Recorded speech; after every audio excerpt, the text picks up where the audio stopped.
কবে হবে লোকসভা ভোট, কত দফায় হবে নির্বাচন, কবে জানা যাবে ভোটের ফল, এই নিয়ে যখন দেশ জুড়ে জল্পনা তুঙ্গে তখন জাতীয় নির্বাচন কমিশন জানিয়ে দিল সব প্রশ্নের উত্তর মিলবে শনিবার দুপুরে। শুক্রবার নির্বাচন কমিশনের মুখপাত্রের এক্স হ্যান্ডেলে পোস্ট করে জানানো হয় 2024 সালের লোকসভা নির্বাচন এবং কিছু রাজ্য বিধানসভার সময়সূচি ঘোষণা করতে 16 মার্চ শনিবার বিকেল 3টে সাংবাদিক বৈঠক করবে নির্বাচন কমিশন। ওই সাংবাদিক বৈঠক ইসিআই এর সোশ্যাল মিডিয়া প্ল্যাটফর্মে লাইভ স্ট্রিম করা হবে। পরে এ নিয়ে প্রেস বিবৃতিও জারি করে নির্বাচন কমিশন। 2014 সালে লোকসভা নির্বাচন হয়েছিল 9 দফায়, 2019-এ ভোট হয় 7 দফায়। সূত্রের খবর এবার নির্বাচন হতে পারে 7 থেকে 9 দফায়। ভোট শুরু হতে পারে 16 এপ্রিল, শেষ হতে পারে 17 থেকে 18 মে, গণনা হতে পারে মে মাসের 20 তারিখ।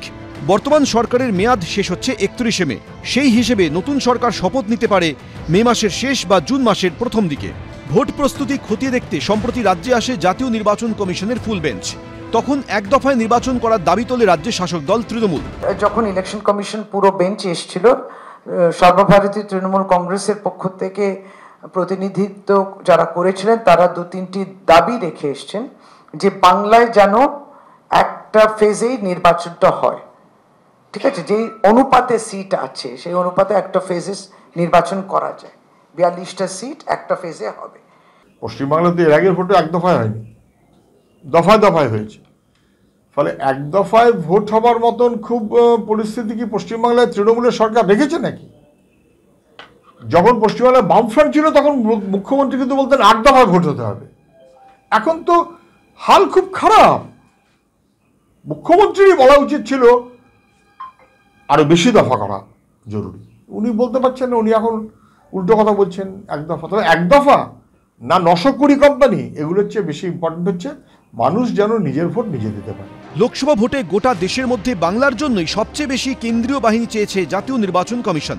স্বরাষ্ট্র মন্ত্রকে পাঠানো চিঠিতে কমিশন জানিয়েছে লোকসভা ভোটে বাংলায় তারা 920 কোম্পানি কেন্দ্রীয় বাহিনী মোতায়েন করতে চায়।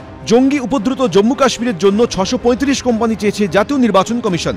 ইতিমধ্যেই রাজ্যে এসেছে কেন্দ্রীয় বাহিনী, রুট মার্চও শুরু করে দিয়েছেন জওয়ানরা। কেন্দ্রীয় যে বাহিনী আসবে সেটা যেন ভোটারদের উপর প্রভাব খাটানো, ভোটারদের উপর আতঙ্ক তৈরি, ভোটারদের প্রভাবিত করা, বিজেপির হয়ে কাজ করা, এই ধরনের বেশ কিছু অভিযোগ এসেছিল। আতঙ্ক তৈরির জন্য শীতলকুচিতে গুলি চালানো, প্রাণহানির ঘটনা ঘটেছিল। এই ধরনের কোনো ঘটনা যেন না ঘটে, আশা করি সেগুলো কমিশন খেয়াল রাখবেন। 27 দিনে 56 জনকে খুন করেছিলেন, ভুলে গেছেন? সব সময় হিসাব হবে, বন্দুকের বদলা বন্দুক দিয়ে নয়, আইনি বিচার হবে। এই পরিস্থিতি যদি তৈরি না হতো তাহলে আজকে কেন্দ্রীয় বাহিনীরও প্রয়োজন হতো না। লোকসভা ভোটের সঙ্গে অরুণাচল প্রদেশ, অন্ধ্রপ্রদেশ, সিকিম এবং ওড়িশায় বিধানসভা নির্বাচন হওয়ার কথা।